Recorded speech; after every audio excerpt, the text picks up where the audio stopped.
toujours la même forme. Le luth est le seigneur des instruments orientaux authentiques. Les uns disent qu'il est d'origine persane, les autres disent qu'il est d'origine turque, d'autres encore disent qu'il est d'origine irakienne. Mais si on cherche bien, on trouvera que le luth vient de l'Égypte pharaonique. La fabrication du luth est basée sur différentes variétés de bois, dont les plus célèbres sont le cocotier, l'ébène et le chêne. La fabrication du luth passe par différentes étapes avant d'arriver.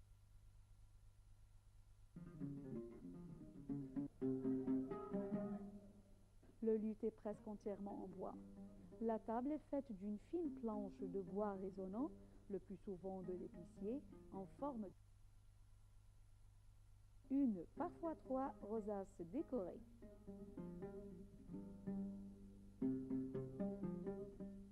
Elles ne sont pas ouvertes comme une guitare classique actuelle, mais constituées d'une grille décorative sculptée dans le bois de la table lui-même. Le dos de l'instrument est un assemblage de fines planches de bois appelées côtés assemblés avec la colle bord à bord pour former le corps très arrondi de l'instrument. L'intérieur de cette coque est renforcé par des bandes de parchemin collées. Le manche est réalisé dans un bois léger et couvert de bois dur, en général de l'ébène, pour la touche. Contrairement à la plupart des instruments actuels, la touche est au mieux niveau que la table.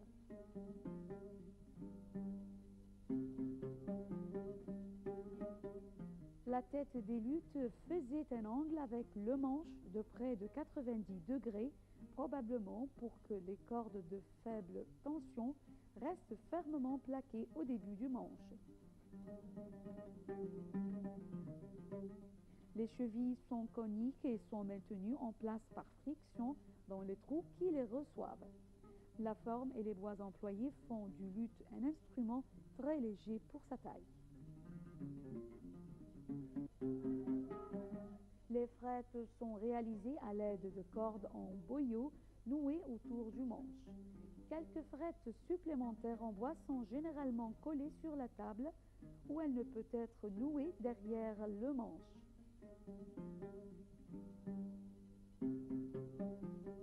Les cordes elles-mêmes sont en boyau ou très rarement en métal. Les cordes sont groupées en chœurs, généralement 2 cordes par chœur, plus rapidement 3, à l'exception du chœur le plus aigu. À travers les siècles, cet instrument est resté le symbole de la musique orientale, grâce auquel des dizaines de musiciens ont pu jouer des mélodies exceptionnelles.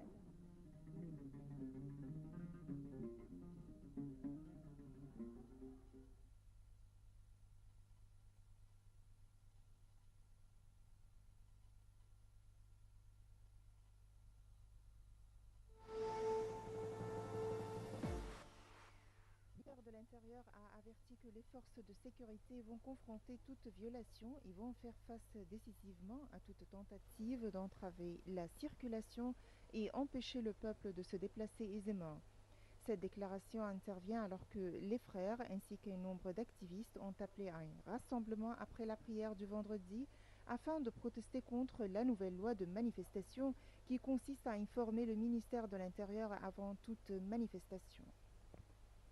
L'activiste Alaa Abdel Fattah, fondateur du mouvement du 6 avril, a été arrêté hier par la police en application d'une décision de la justice qui le poursuit pour incitation à la violence. Les forces de sécurité sont également à la recherche de Ahmed Meher, un autre activiste réclamé par la justice. Le procureur les accuse d'avoir incité à manifester en contravention de la loi promulguée dimanche par le président par intérim, obligeant désormais à informer les autorités 3 jours avant la tenue d'un rassemblement qui doit ensuite être autorisé par le ministère de l'Intérieur. Amr Moussa, le président du comité des 50 chargé de rédiger la Constitution, a déclaré que le vote final sur le projet de Constitution pourrait avoir lieu demain, après que le comité eut parvenu à régler ses divergences sur les articles controversés.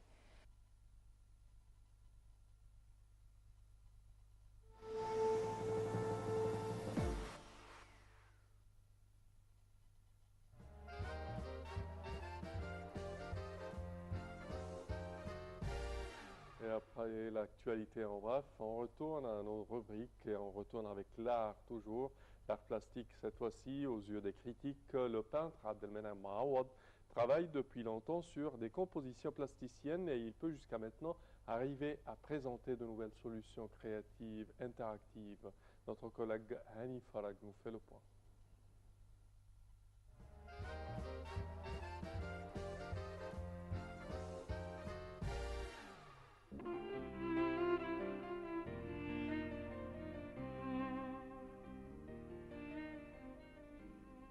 Deux genres d'art dans une seule forme artistique. C'est le titre de cette exposition qu'on visite aujourd'hui, lequel désigne le mélange entre le décor islamique et abstrait dans un seul tissu artistique.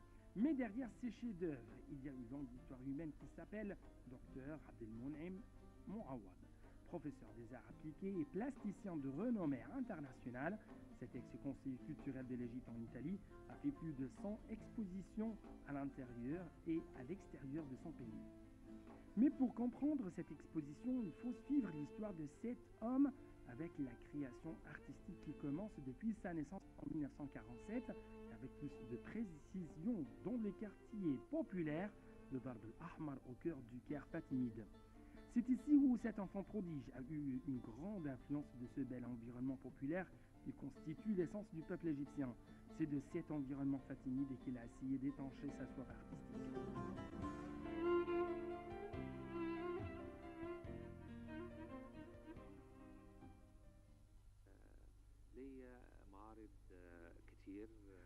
Professeur Abdelmenem Mouawad est passé par 3 phases artistiques.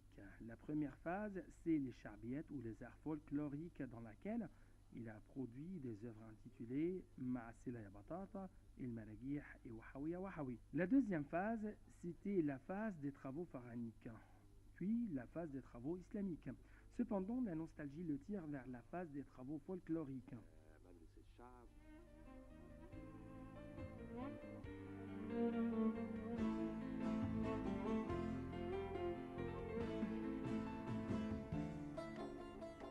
D'après lui, il a essayé de mélanger toutes ces phases artistiques et de les mettre dans une seule forme. Mais avec l'évolution, la pratique et l'expérience, il a trouvé qu'il pouvait mettre dans un seul thème 2 genres d'art, à savoir l'art islamique et l'art abstrait. Ces tableaux sont distingués par des couleurs gaies et flamboyantes. Dans ses dessins et écritures islamiques, il emploie la technique de la 3e dimension. Essayons de présenter l'harmonie entre l'unité du décor islamique et l'abstrait géométrique. Il a recours au truc et à la tromperie visuelle ainsi qu'aux couleurs phosphoriques brillantes. Dans ses dessins, il compte principalement sur le carré, le père de toutes les figures géométriques.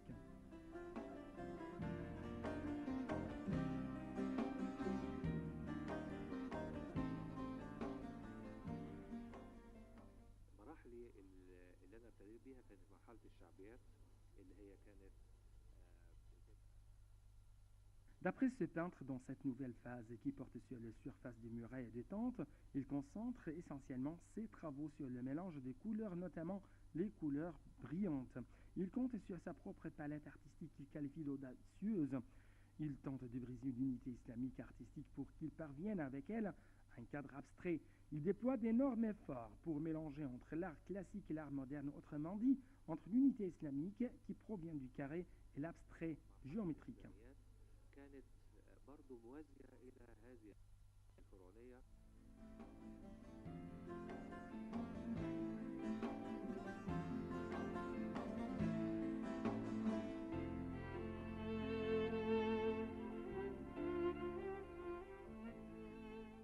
À l'aide de l'animation, professeur Abdelmenem Mouawad œuvre à traiter le carré, en général les figures géométriques. Autrement dit, il joue sur ces figures à l'aide des trucs visuels. À travers la surface, il essaye de présenter un foyer dans le tableau